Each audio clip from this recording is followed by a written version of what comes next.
Sindhu Bhairavi next week நிப்ரமோ என்ன சிந்து தாலி பிரிச்சு கோக்குற விழா நல்லபடியாக முடிச்சா ரொம்ப பயந்துக்கிட்டே இருந்தல அப்படின்றாங்க. ஆமாத்த நான் கூட எங்கே நடக்காதோன்னு நினச்சேன், எப்படியோ நல்லபடியாக முடிஞ்சிருச்சுன்றாங்க. இனி கவலையே பட வேண்டாம் அப்படின்ற மாதிரி அன்னபூரணி சொல்கிறாங்க. ஏன்னா என் புள்ள சிவா நான் என்ன சொன்னாலும் கேட்பா. அதே மாதிரி நீ அவங்க கூட சந்தோஷமாக வந்தால் அது போதும். கண்டிப்பாக அத்தை நீங்கள் என்ன நினச்செல்லாம் பெருசாக நீங்கள் கவலைப்பட வேண்டான்றாங்க.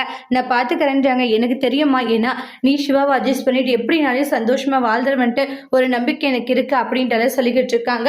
இதெல்லாம் பார்த்துட்டு மகா இருந்துட்டு, அக்கா உங்களால தான் என் புள்ள சிவா இந்த அளவுக்கு கஷ்டப்பட்டுக்கிட்டு இருக்கான். ஏன்னா இவளை தலையில தூக்கிட்டு கொண்டாடிக்கிட்டு இருக்கீங்களே, சரியான நேரம் வரும்போது இந்த சிந்து யாருன்றதை காட்டுறங்க, அதுக்கப்புறம் இருக்குன்னு சொல்லிட்டு மகா கோபமா உள்ள போயிடுறாங்க. அம்மா அந்த சிந்து என்ன மாதிரியான ஒரு ஆளா இருக்க பத்தியம்மா, என்னுடைய வயசுலேயே அவன் மெமிக்ரி பண்ணி பேசியிருக்கான்ற மாதிரி அவங்க பொண்ணு சொல்லிக்கிட்டு இருக்காங்க. ஐஷு இருந்துட்டு, ஐஷு அவ கம்மியான ஆள் இல்லை, அவ இதுக்கும் மேலே பண்ணக்கூடியவன்றாங்க. ஏன்னா சிவா மேலே பழிய போட்டு பொய் சொல்லி கல்யாணம் பண்ணவதான் அவ, இதெல்லாம் அவளுக்கு சாதாரணமான ஒரு விஷயம் ஐசோன்றாங்க.